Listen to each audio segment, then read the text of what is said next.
យើង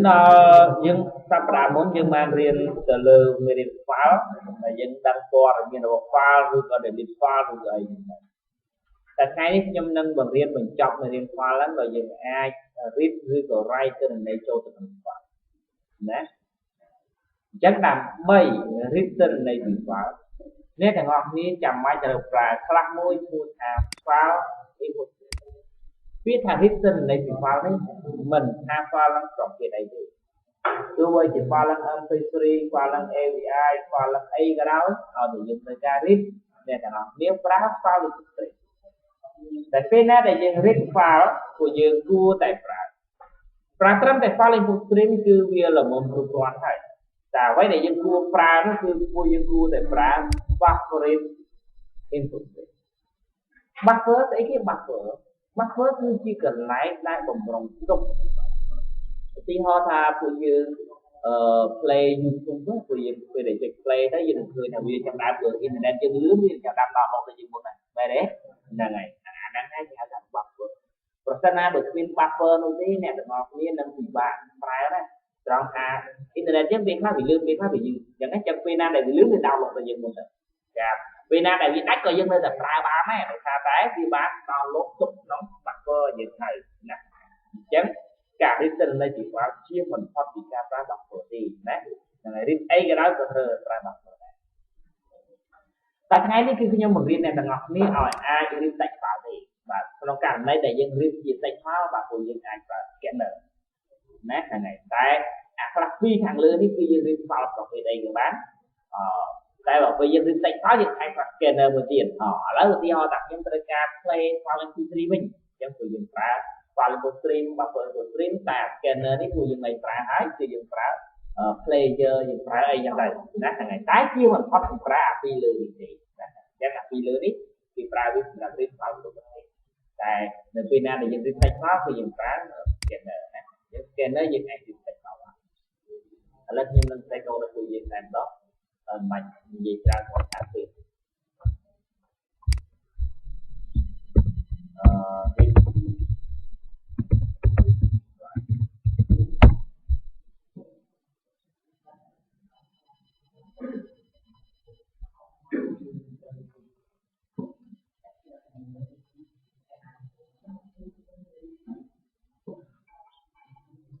ពួកយើងមិនត្រូវទេអ្នកទាំងអស់គ្នាឃើញគ្នាយើងច្រើនណាខ្ញុំឆ្ងល់តែម្យ៉ាងពួកយើងខ្លះខ្វះឈ្មោះដែរអីបានចូលចិត្តបកកើតអាចឈ្មោះអាហ្វាល់នេះឲ្យដូចទៅនឹងអាហ្វាល់របស់ system ណាបាទមានអ្នកខ្លះចេះ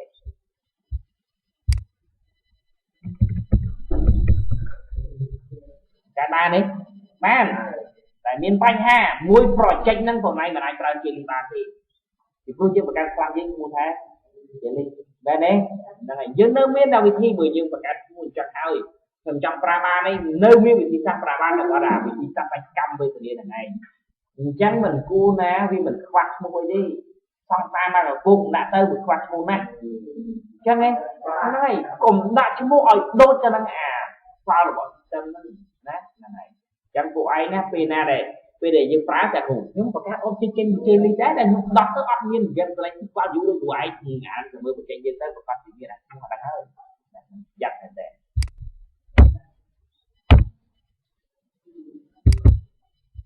បាទឥឡូវខ្ញុំបង្កើតនេះមួយមកtoolbar menu bar ក្នុង menu bar យកដាក់នៅក្នុង menu bar ខ្ញុំនិយាយទីនោះមានពីយ៉ាងក្រៅបាទខ្ញុំដាក់ថា file គឺ menu file មិនអមទេបាទឥឡូវអា menu file នេះខ្ញុំ add menu item បាទគឺដាក់ថា open មកវាដាក់ថា open ហ្នឹងហើយចំពោះ menu bar នេះអ្នកទាំងអស់គ្នាក៏បានប្រើហើយយើងអាចដាក់ icon យើងអាចដាក់ shortcut អញ្ចឹងហ៎ហ្នឹងហើយបាទហ្នឹងចេះហាត់ឥឡូវខ្ញុំទាញមួយទៀតយកមកដាក់ខ្ញុំទាញសាច់អារីណាបាទសាច់អារីយើងអាចដាក់សាច់ច្រើន tại nó tới đi từ nhông tròn bằng hai của dương muối cái thì tại nhà đi tại mình lập cái rồi riêng cái là tại nhà đi đá chứ thành thèm và thành thèm nó cứ prai những anh prai đôi khi chỉ muối nắng tại nhà đi chẳng này cái viên lọ chia tại nhà đi mình tại họ chia ra và nó nhìn từ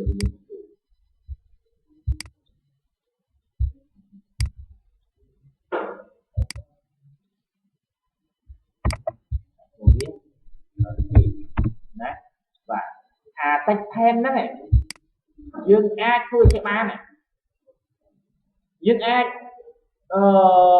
cầm nắp to nó một cái quạt hòm to họ đó đi từ quạt tay lên con tay nè và lên khá là độc những tay nên là bạn nên nó vừa đó thì hoàn vừa dương a cái ba dương a thôi vậy nhưng cũng đang ở đây quạt hòm chẳng ấy bán mẹ đấy mẹ nuôi nắp thế chứ đó nắp thế prosana của cô đâu con của tôi đẹp ngon và đâu vừa lớn là đâu tôi thật ngon mẹ đấy ba mình này và cả đọc thì mình xài ra đi chân nó nắp thế khi fra tại nhà đi lên chẳng ấy là ngày tại vừa nên level đi kia fra tại nhà đi thì cứ fra protein của protein chia sạch sạch thêm thì cứ sạch thêm nó như ai cũng mặc sạch thêm nhưng riêng an toàn nào đấy tại rồi mặt dòng vô một cú tôi dừng pha lom cái nát này vì nếu như đừng ai thì chia ba ai cũng nọt so lại đến qua mà so đến con sai lên cái này so lại nó con sai lên cái đó và nó chỉ ai cũng nọt con phái tây kia này nó tay tay mùi không bị tay đi tại vì đồ con muối từ nó thôi chẳng ấy và là những đồ con nè rồi nó vào những đồ nó lại đến đồ muối từ nó đấy tại vì mình cho ao từ nó các bà này nhưng nó mình xây code nó không ổn này nhưng nó có ổn thành phở nè ổn thành phở event action form và quay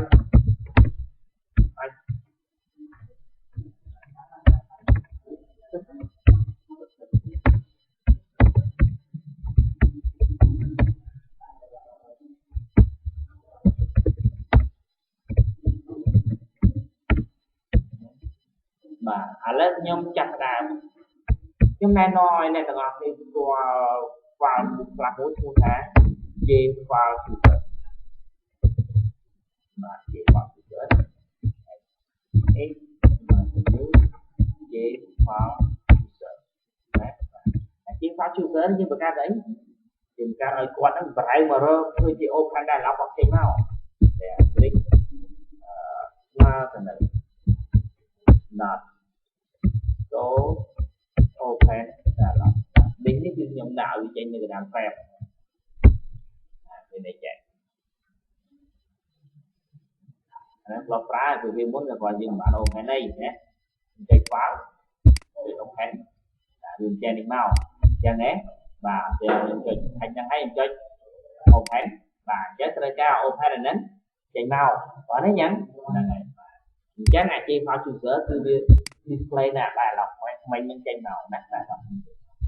cái này không như là đằng nhưng rất là đa lệ và sân và click mà chỉ mua định nền chi phao chủ sở dot approve option cái này mặc trong là đa lệ ăn mà được approve option buổi dưới 10 này phía đây user open mấtประกอบquạt cho open thì còn ai đôi chân là chơi làm sao còn ai đôi chân là chơi luôn đây này chắc mà con chơi clone rồi chơi thực tế lấy như này thằng con mình là cao open tay như thế đấy là ngày trắng ơi ba chị nhân đại lại khám phá nơi về là đã click này mà là approve option chắc approve option có thể open bởi thân chứ mình mà approve option thì họ gì trong đại lại khám phá mình bé lắm chơi dot cancel option rồi nhé và như cancel option và đây là anh cancel là của PD cancel cứ như là đâu như thứ ấy đi nè đây là tao mình dán quạt cho open chẳng PD quạt cho open nhưng chẳng phải đang tưởng từ chua dốc vào là user ban cái open chứ nhưng mà cái class mới chỉ vào muốn command and sps dot get selected គឺថាតែមួយបន្តនេះមានន័យបែបនេះមួយបន្តនេះមានន័យស្មើចេះខ្ញុំចុច file ខ្ញុំចុច open ណាបាទស្រាប់តែគាត់មកចុចលើ file ហ្នឹងមួយគាត់ចុច open ទេ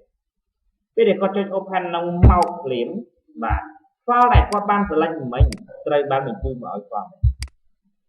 អញ្ចឹង file ហ្នឹងនឹងទទួលបាន file ដែលគាត់បាន select នៅណាក៏បាននេះពីព្រោះមិញគាត់នឹងអាច browse ទៅរកគ្រប់ទីតាំងរបស់ម៉ាស៊ីនហ្នឹងទាំងអស់មិនអញ្ចឹងហ៎ហ្នឹងហើយ browse ណាក៏បានដែរអញ្ចឹងពេលដែលបានអាហ្នឹងហើយយើងចាប់ផ្ដើមread file ដើម្បី read file គឺយើងប្រើ file input stream ណាបាទកុំច្រឡំឃើញវា input ចាប់ទុក array មែនទេណាបាទនឹង read ទេ file stream file input stream ណាពេលដែល read គឺយើងត្រូវប្រើ buffer read input stream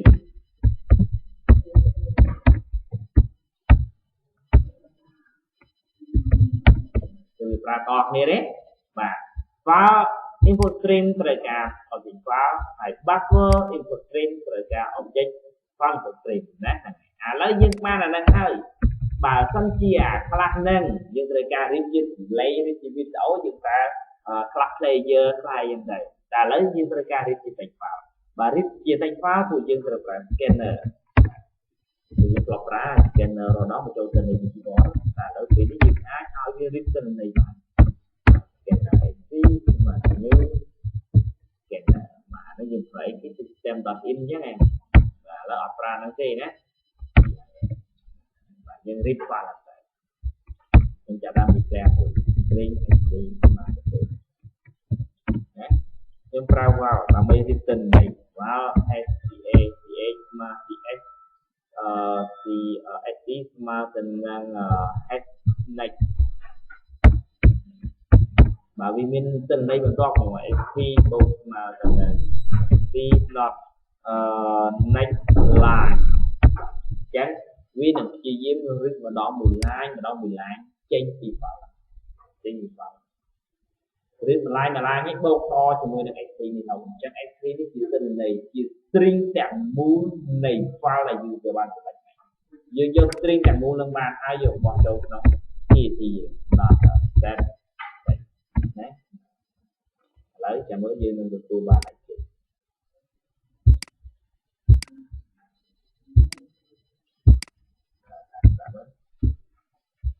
ខ្ញុំចុច file ចុច open យើងអាចបរើទៅរកទីតាំងណាក៏បានមិនបានប៉ុណ្ណឹងទេបាទខ្ញុំបើកឲ្យមួយជា text file ណាចុច open បបចំអីគេញញៃមែនឥឡូវទៅមើលអាទិន្នន័យជាក់ស្ដែងហ្នឹងតើវាល្មិចទិន្នន័យជាក់ស្ដែងហ្នឹងមិនចឹងទេណា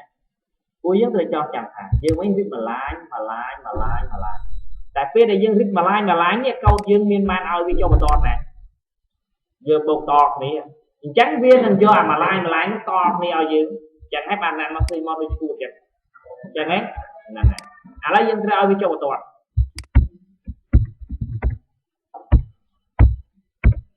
ារ៉ាំដល់ទៀតណាទៅ file ទៅ open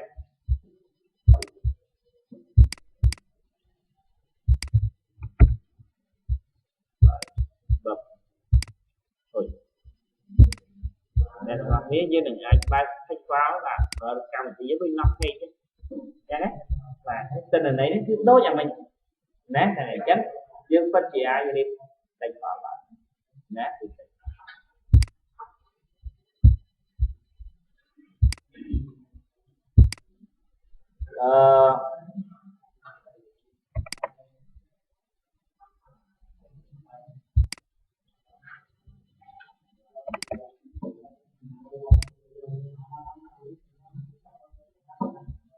វារៀនតទៀតយើងចង់ write វិញដល់ពេល write គឺយើងប្រើដៃគូដូចគ្នាអញ្ចឹង file output stream និង buffer read output stream មកយើងប្រើ input stream ដើម្បី read ហើយ output stream ដើម្បី write ណាអញ្ចឹងអាខ្លះ file auto stream និង buffer auto stream គឺយើងអាច write file បានច្រើនប្រភេទ file អីក៏ write បានដែរតែសំខាន់ជាងគេ object ទី3នេះទេដែលជាអ្នកកំណត់ថាតើ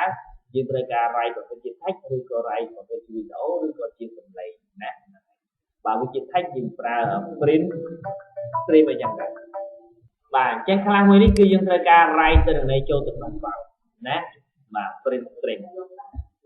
ឥឡូវយើងត្រូវការ write ទៅនៃម្ដង write មានអីបាទយើងបន្ថែមមួយទៀតmenu ទៀតហ្នឹង save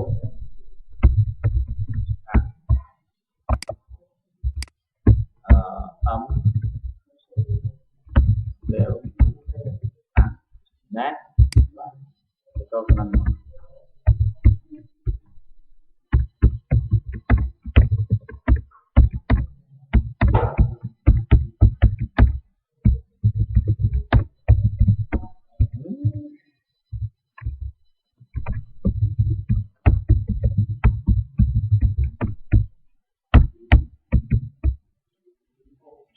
បាទឥឡូវខ្ញុំត្រូវការ write ខ្ញុំប្រើ JFile Chooser ដូចគ្នាមិញ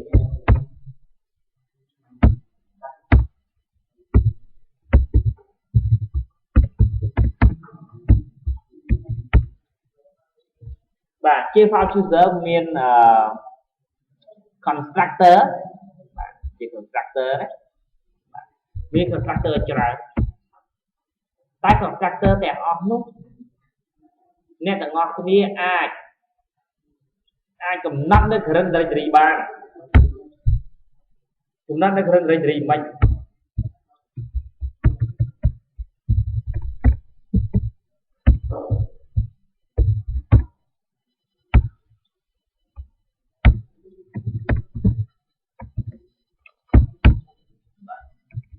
បាទខ្ញុំស្អីចេះមានន័យថាពេលដែលខ្ញុំចុច save ទៅវា automatic ទៅឈរលើ drive ជា default តែមិនមានន័យថាយើង save កន្លែងផ្សេងមិនបានទេមិញហ្នឹងបងឯងរាំមិញអា open មិញយើងទៅឈរនៅលើអីគេ my document មែនទេចឹងហ៎ចុចបាច់ដឹងតែមកដល់ហើយ my document ឬសារតែយើងមិនបានបញ្ជាក់អីតែមើលអា save នេះវិញមកខ្ញុំដែរចេះវានឹងទៅឈរលើ default វាគឺdrive នេះណាតែបងប្អូនចង់ដាក់ drive ផ្សេងក៏បានតាមចិត្តខ្ញុំការ click មកទៅនឹង số បាទពេលនេះខ្ញុំយក save dialog ខ្ញុំចុច open វាឈរលើ my document ដូចតែមិញខ្ញុំអត់កំណត់តែបើខ្ញុំចុច save as វិញវាមកឈរលើ drive ណាបាទយើងអាចឈរលើ drive directory អីផ្សេងតទៀតដាក់ path នឹងចូលមកណាដាក់ path ចូលមកកន្លែងនេះមកវានឹងចូលតាមយើងខ្ញុំដាក់លក្ខខណ្ឌដូចគ្នាមកអញ្ចឹង if click ស្មើនឹង JFile Chooser approve option approve option នេះមានន័យថាចុច save មិនមែនចុច open ទេពីព្រោះយើងប្រើ save dialog ណាហ្នឹងអញ្ចឹងពេលណាដែលគាត់ចុច save តើយើងទទួលបានអីខ្ញុំនឹងចាប់ដើមបង្កើត class file មួយគ្នាអញ្ចឹង ស្មើទៅនឹង fth.get select file បាទទោះថាតែវា select file នេះយើងទទួលបានពីណាមកអញ្ចឹងនៅពេលណាដែលខ្ញុំចុច file ចុច save ចេញមកចឹងខ្ញុំ save ឲ្យដាក់ថា my type.g ចឹងហ៎ខ្ញុំចុច save post ចឹងនោះមានន័យថាខ្ញុំត្រូវការ save file ស្ថិតនៅក្នុង drive ដែលមានឈ្មោះថា my type.cc ចុច save post ព្រាម file ហ្នឹងនឹងត្រូវបានទទួលមកនេះបាទអញ្ចឹងនៅពេលនោះគឺយើងយក file ហ្នឹងត្រូវការ write ទៅនៃចូលទៅក្នុង file អញ្ចឹងដើម្បី write ទៅនៃចូលទៅក្នុង file ហ្នឹងគឺយើងត្រូវប្រើ file output string មិនមែន input ទេ input យើងត្រូវការ read ណា file output string មក new file output string ណាបាទមួយទៀតប្រើ buffer read output string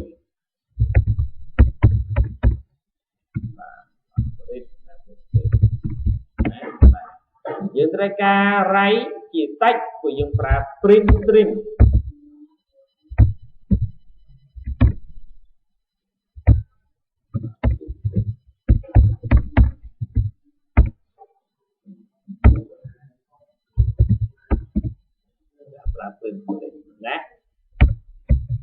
បានប៉ុណ្ណឹងហើយអ្នកទាំងអស់គ្នាចង់ការចង់រៃអញ្ចឹងបើចង់រៃខ្ញុំ declare string មួយ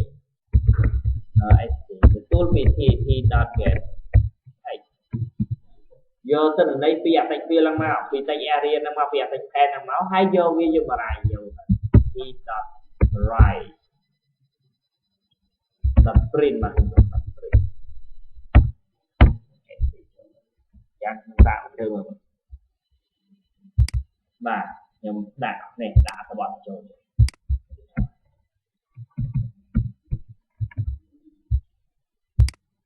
ខ្ញុំមានអត្ថបទមួយយ៉ាងហ្នឹងខ្ញុំចង់ save អានឹងទុកបាទអញ្ចឹងខ្ញុំចុចស្វា save up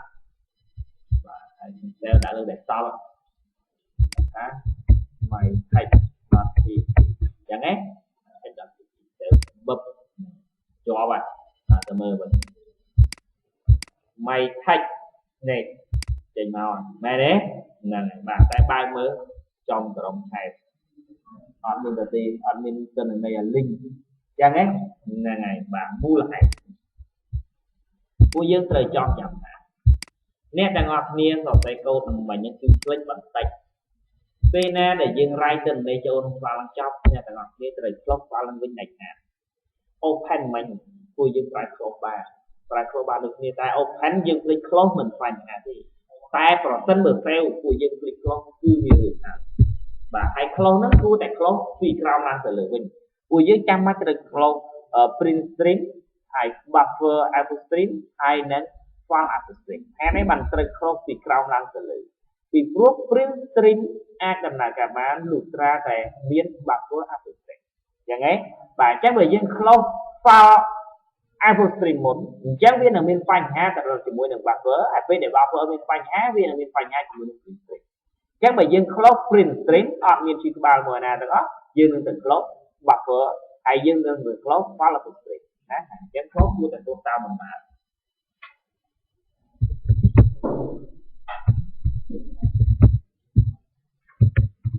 ណា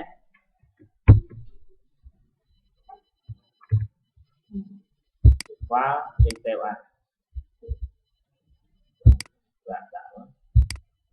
my text.pt យើងនឹងទៅមើលទៅនឹងឃើញ file text ហ្នឹងណាមានទិន្នន័យឃើញទេបាទយើងអាចពិតជា write ទិន្នន័យចូលទៅក្នុង file បានណាក៏ប៉ុន្តែការ write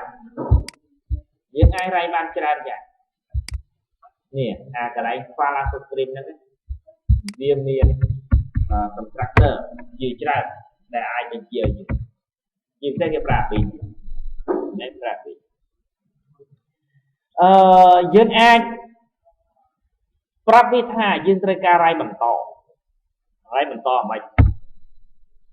default វាកន្លែងនេះគឺវាជា for ដែលខ្ញុំអត់សរសេរមិញខ្ញុំតែត្រឹមតែ object s មិញគឺកន្លែងនេះគឺស្មើនឹង for វាថា for មានន័យថាឲ្យតែប៉ះមួយបន្ទាត់នឹងគ្រាម file ខាងលើមានក៏ដោយមិនមានក៏ដោយក៏វាបង្កើតថ្មីឲ្យលុបអាចាស់ចោលបង្កើតថ្មីឲ្យណា for គឺអត់ write តទេបាទឥឡូវខ្ញុំនឹងទៅ open វាអត់ទៅឲ្យជន់ទៅនឹងអាពាក្យមិញយើងនិយាយថា new text អូខេ save up បាទដាក់ឈ្មោះដូចមិញហ្នឹង my text.pt ចឹងហ៎បាទ save ទៅមិនបានទួយថាយើងមិនបានស្អីទៅថាឲ្យខ្ញុំទៅ confirm ផងតែអ្នកទាំងអស់គ្នានឹងឃើញថាទិន្នន័យនេះនឹងត្រូវបានបាត់ដល់ជាមួយនឹងទិន្នន័យថ្មីណាស់ពីព្រោះយើង override តែបើអ្នកទាំងអស់គ្នាប្រើ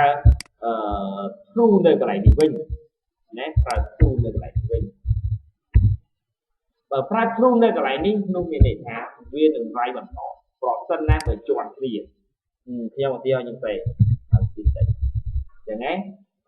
ហើយខ្ញុំនឹងសរសេរឲ្យជាន់ទៅលើអាពាក្យមិញបាទនោះវាមិន override ទេ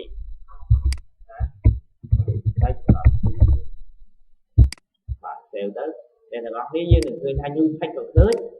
ទីតិចវិញក៏ឃើញព្រោះវាបើក file ហ្នឹងដើម្បី write បន្តណាបងwrite អ្នកទាំងអស់គ្នាអា text ហ្នឹងគឺយើងអាចសរសេរជា script HTML code ក៏បានដែរ men bạn chẳng tiếc là lâu tiền như vậy chứ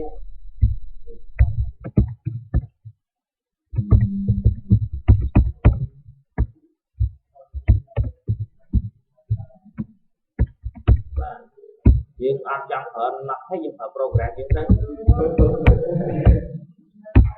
đấy chẳng đấy chẳng ấy đây bao nhiêu đấy nhà máy ở bao nhiêu được vậy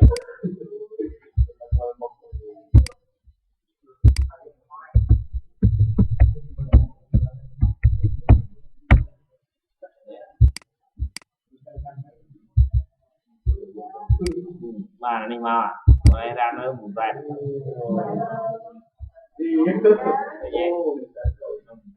chẳng ấy mà chừng này đi Tết thêm con mà nhỉ nhé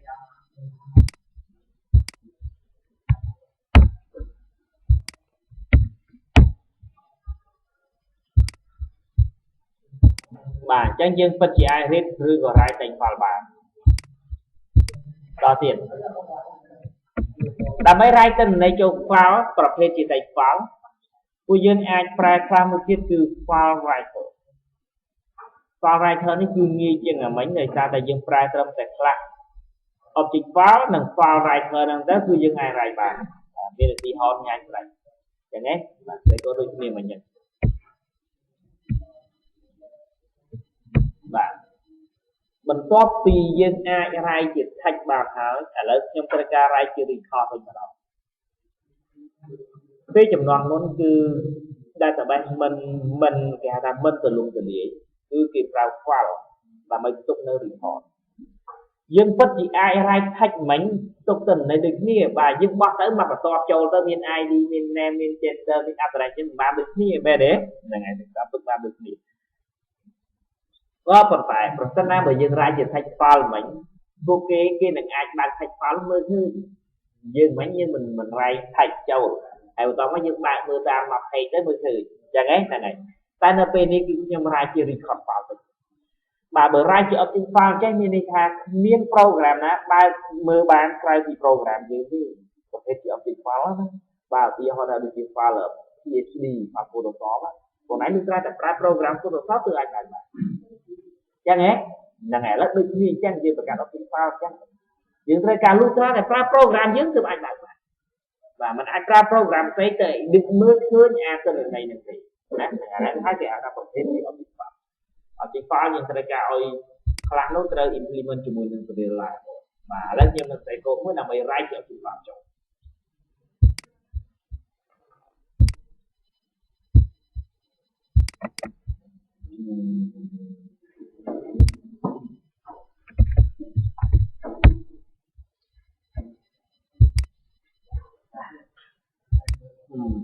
ឥឡូវខ្ញុំត្រូវការ write ជា record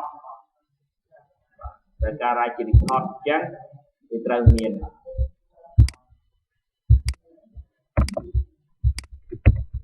ជា record làអីដាក់ទៅអាហ្នឹង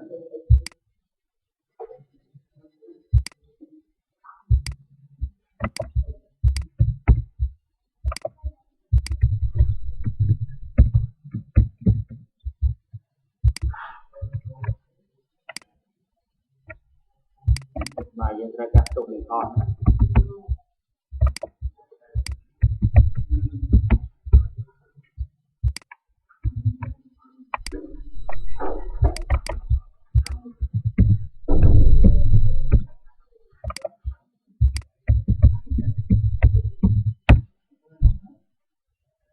្បីទុកជា record បានអ្នកទាំងអស់គ្នាត្រូវបង្កើត object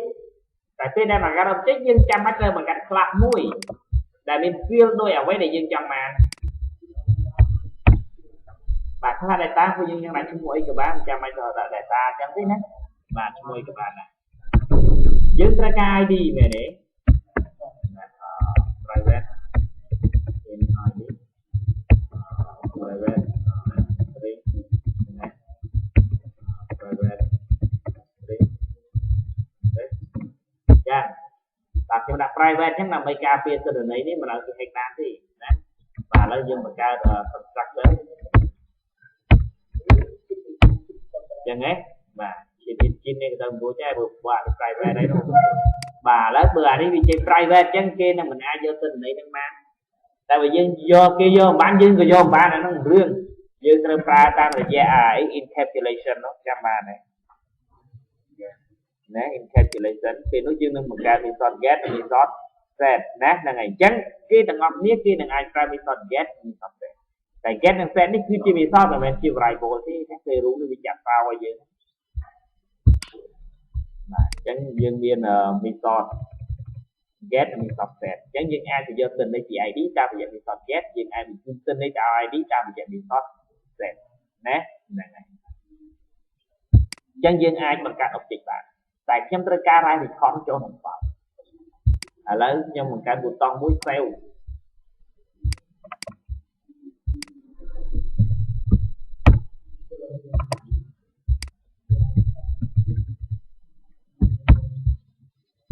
ត្រូវការ save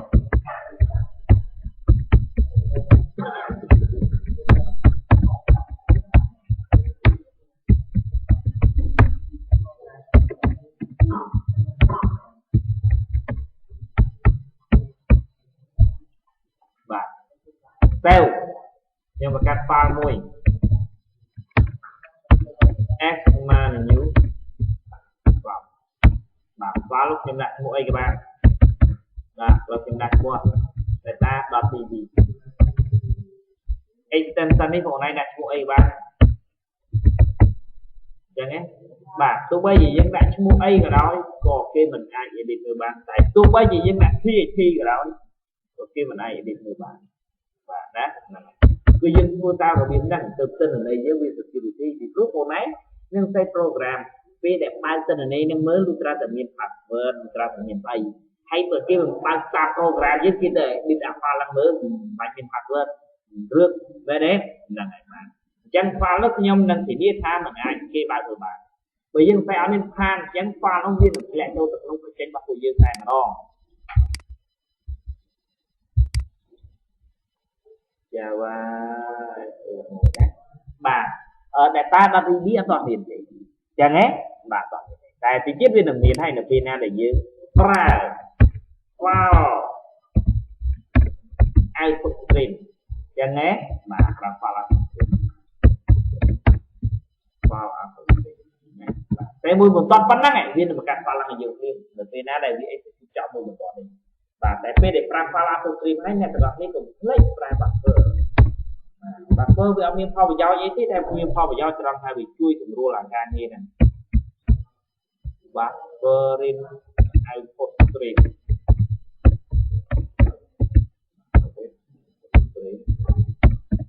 ហ្នឹងហើយបាទឥឡូវយើងមិនមែន write ជា text ទេយើង write ជា object អញ្ចឹងបាទ write ជា object អ្នកទាំងអស់គ្នាត្រូវប្រើ object output stream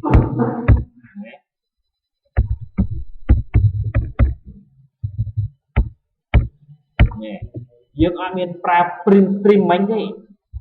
មិញនេះយើងប្រើ print stream អញ្ចឹងមិញនេះយើងប្រើ print stream តែឥឡូវយើងប្រើ object output stream អញ្ចឹងវានឹងអាច write object ជា record ចូលទៅក្នុង file បានខ្ញុំនឹងទៅបង្កើត object ចេញពី class នេះដើម្បី write ចូល id ស្មើនឹង integer.value of pt id.get text អញ្ចឹងទៅបាទ string name ស្មើទៅនឹង pt name.get text string address ស្មើនឹង pt address dot get text អញ្ចឹងហ៎ពេលនោះខ្ញុំអាចបង្កើត object បាន data ស្មើនឹង new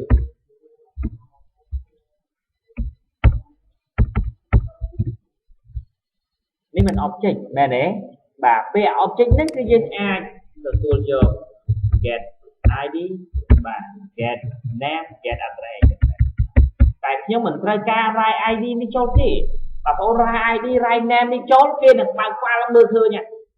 thành em pha lắm mình mua ấy đấy tại vì cái phim ra vậy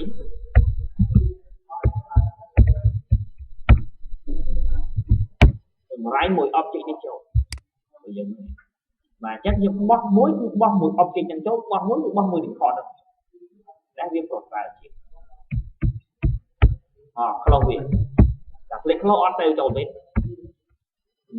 close VOS dot close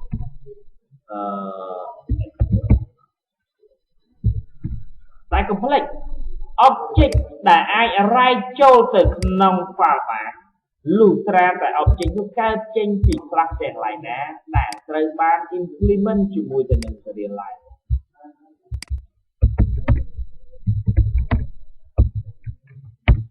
ណាបាទដោយតាមមេរៀនដែលខ្ញុំបានប្រាប់មិញណាថែមតែប៉ុណ្្នឹងទេអញ្ចឹងពេលនោះគឺខ្ញុំ write បាទបានបាទ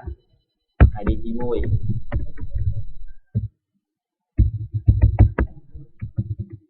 ដាក់ជួបខ្ញុំគឺប្រព័ន្ធnàyដាក់មកយកអីបាទឥឡូវខ្ញុំទៅខូចអញ្ចឹងហ៎បាទវានឹងធ្លាក់ចូលទៅក្នុងទីតាំងបច្ចេកយើងបាទបាទឡើងឲ្យប្រព័ន្ធnàyបើកមើលបើកបាន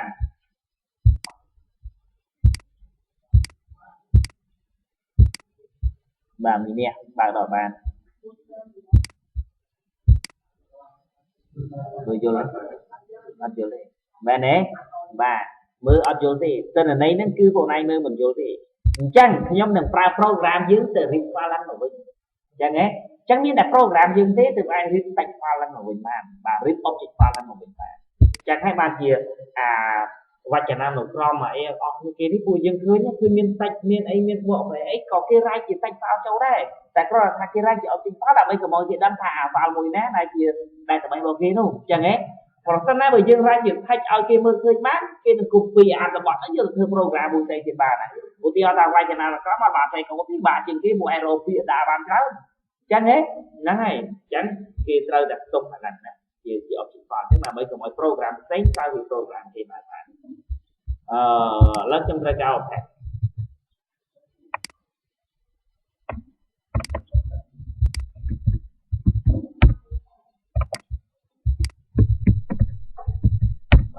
មិញខ្ញុំ save ក៏ចប់ program ខ្ញុំក៏ close ហើយតែទិន្នន័យនោះមិនមែនចប់ទេវាបាន save ទុកក្នុង file អញ្ចឹងហ៎បើ save ទុកក្នុង file ទោះបីជាមិនសិនខ្ញុំមកលុបឡើងខ្ញុំបានឡើងវិញក៏ខ្ញុំអាច open បានដែរបាទឥឡូវខ្ញុំនឹង save code ទៅ open ទៀត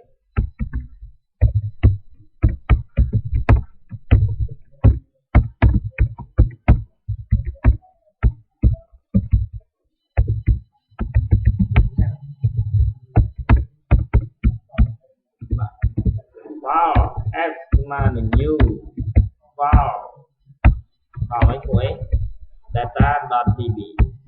nghe là này pram file input streamដើម្បីread private buffer read input stream buffer read input stream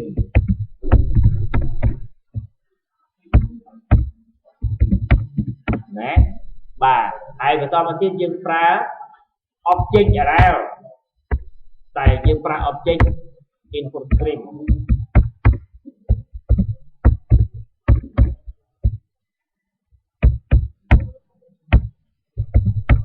nè này bên nó cái dân ai hết mùi object năng mà với nhá data na từ này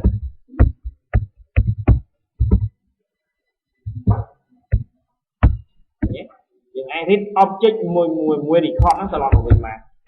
yên tâm là các lắp data và read ban hơi dưới cho đang dân tình ấy giờ bỏ thì ai đi đó tình đấy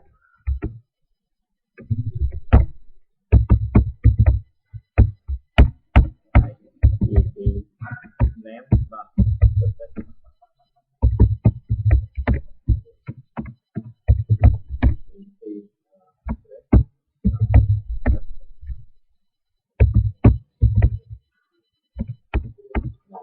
flow waveform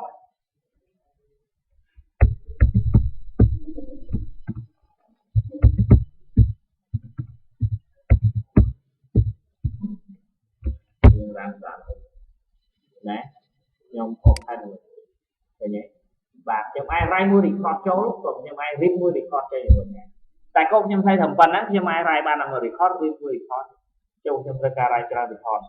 ហើយ read ច្រើន record គឺបានដូចគ្នាពួកយើងប្រើអា release អ្នកទាំងអស់គ្នាត្រូវដឹងថា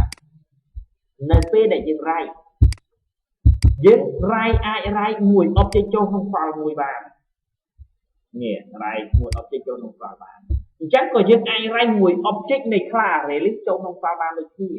ពីព្រោះអា release ក៏មួយ object ដែរមិនមែនច្រើន object ទេគ្រាន់តែថា release វាបង្កប់ record ច្រើននៅក្នុងហ្នឹងអញ្ចឹងខ្ញុំនឹង write ច្រើន record វាច្រើន record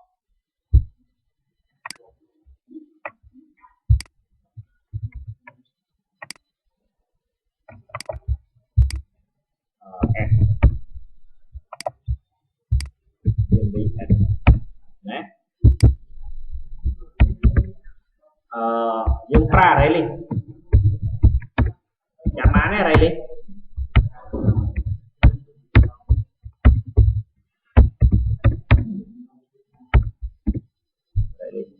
release គឺជា object មួយដែល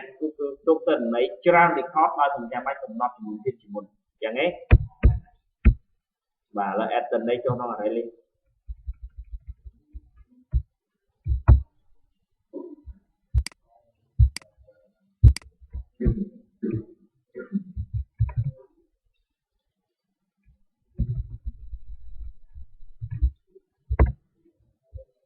ខ្ញុំបានមួយអាហ្នឹងហើយខ្ញុំប្រើ AR.add ចឹងទៅពេលដែលខ្ញុំចុចប៊ូតុង add ខ្ញុំត្រូវការ add record ចូលទៅក្នុងអានេះបាទហើយខ្ញុំបញ្ចូលមួយវាមិនដល់ចុច save ផងបាទគឺ save បាទឥឡូវប៊ូតុង save ប៊ូតុង save នេះខ្ញុំមិនមែន save មួយ record ចូលទេបើខ្ញុំតែចេះខ្ញុំ save មួយ record ហើយណាបាទខ្ញុំមិនទៅល្ងឿ save មួយ record ទេខ្ញុំ save នេះចូលហ្នឹងហ្នឹងហើយនេះជា release អញ្ចឹងហ៎បាទអញ្ចឹងបើសិនជា release ហ្នឹងមាន20 record មានន័យថាចម្រៃម្ដងគឺចូលទាំង20 record ណា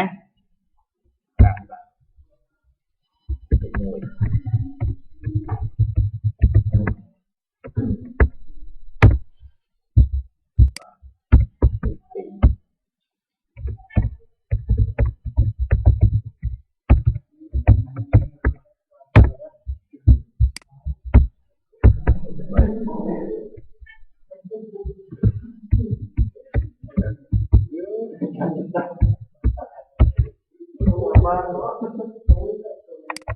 យ៉ាងហ៎ខ្ញុំមិនចម្រៃ3 record ណាបាទខ្ញុំ save ហុចអញ្ចឹងខ្ញុំ save 3 record ចូលអញ្ចឹងខ្ញុំត្រូវការ open ទាំង3 record មកវិញណាឥឡូវខ្ញុំទៅ save code open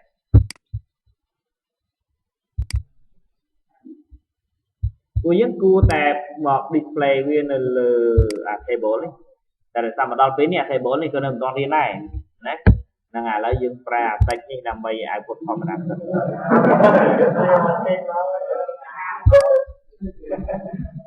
គេគាត់ណាប្រើក្បាច់អូសកាឡាធម្មតារបស់ពិសេសគេតែងតែឡង់ស្អីឲ្យបានយូរបន្តិចបាទទៀតស្អី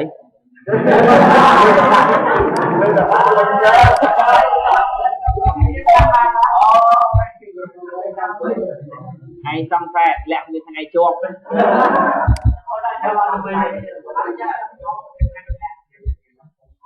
ទឥឡូវយើងត្រូវការរៀបវាមកវិញព្រោះណាយើងមើលរៀបមកវិញណារៀបកន្លែងនេះយើងមិនមែនរៀប class data មកវិញទេពី file ពីព្រោះយើងមិនមែន write class data ចូលទេមិញនោះគឺយើង write array list អញ្ចឹងហ៎អញ្ចឹងគួរឲ្យ array list នេះជាអ្នករៀបមកវិញនេះឃើញទេអញ្ចឹងប្រសិនណាបើយើង write មកលា record ចូលវិញត្រឡប់វិញមកលា record ទៅបញ្ហាអញ្ចឹងអ្នកទាំងអស់នេះតើដឹងថាពេលណាដែលយើងប្រើ file ដើម្បីផ្ទុកទិន្នន័យពិបាកគ្រប់គ្រង read ត្រូវការ read មកទាំងអស់ write ត្រូវការ write ចូលទាំងអស់ copy database តែតែខ្លួនឯងអាចក៏ PSQL statement យកត្រឹមតែ record ណាដែលយើងចង់បានចឹងហ៎បាទតែ file អត់ទេបងប្អូនចង់ read ត្រូវ read មកទាំងអស់ write ត្រូវការ write ចូលទៅទាំងអស់ឥឡូវយើងអត់ដឹងថាក្នុងហ្នឹងមានបាន record ទេតែមិញយើងបញ្ចូល 3 record ចឹងណាបាទមក record មកទៅយើងប្រើរូបទូទៅណាអាចបន្ទោអាចដូចជា file បាទអាចពុកណាវានឹងរត់ពីនៃទី0រហូតដល់នៃចុងក្រោយបាទបង្កើតមក data នេះមកទៅនឹង AO.get យ៉ាងហ្នឹងបាទនេះយើងនឹងទទួលម្ដងមួយ report មួយ report បាទមួយ report នេះយើងចាប់ដើមយកទៅ output មក.get id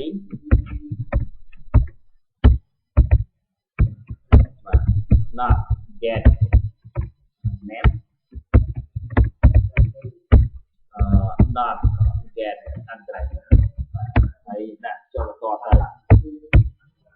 ទចប់អាហ្នឹងហើយ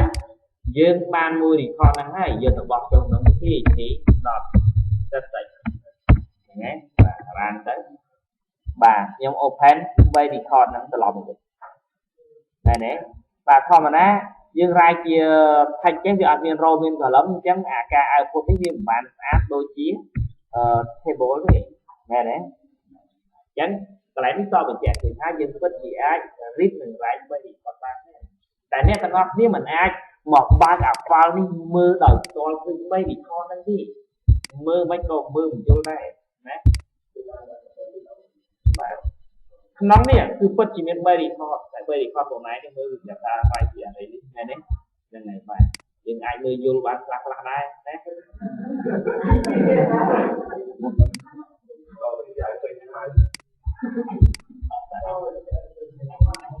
បាទអញ្ចឹង chapter ទី9របស់យើងចប់ដោយបរិបូរណ៍ដែរ chapter នេះបើយើងធ្វើលំហាត់លើវាក៏មានច្រើនដែរខ្ញុំដឹងថាប្រសិនណាបើខ្ញុំឲ្យឧទាហរណ៍ត្រឹមប៉ុណ្ណឹងពួកយើងយល់មិនច្បាស់ទេតែខ្ញុំមិនចង់ចំណាយពេលទៅលើមេរៀនខ្វល់នេះឲ្យលើសពីហ្នឹងទេអ្វីដែលសំខាន់ពួកយើងនោះពួកយើងគួរលើដែរតែបាញ់ទៅសំខាន់ទៀតអញ្ចឹងយើងនឹងរៀន write រៀន insert output delete អីលើដែរតែបាច់ទៅសំខាន់ទៀតអញ្ចឹងហ៎បាទអ្នកទាំងអស់គ្នាបើយើង take time ជាមួយទៅនឹង file បានមិនមែនមិនបានទេតែគ្រាន់តែថាយើងនឹងសល់ពេលខោចតែរៀនជាមួយទៅនឹងដែរតែបាច់ដូចចាក់គ្រូរួយវាបានយកបច្ចេកពុកមុនយកមកតពួកយើងថាទេអញ្ចឹងហ៎បាទវាអត់មានអីក្រៅពីដែរតែបាច់ទេអញ្ចឹងហ៎ពួកនឹងអត់ទៅលើ file ទេទៅលើ file តែវាគួរតាមវិធីហើយបាទពីព្រោះពួកយើងត្រូវដឹងថាដើម្បី write ទៅនៃចូល file write នៅទាំងអស់ដល់ read ដល់ទាំងអស់តែចុះបើសិនជាវាមាន1លាន user ហើយ read 1លានហ្នឹងផ្ទះបាញ់ណាស់ហើយពេលដែលយើងប្រើ database យើងអាចប្រើ SQL ទៅយកតែ record តែបាយណាដែលយើងចង់បានអញ្ចឹងហ៎តែបើយើងស្ទុបទៅនៅក្នុង file វិញមិនអាចទេបាទពួកយើងត្រូវ read មកទាំងអស់ទើបអាចបានណា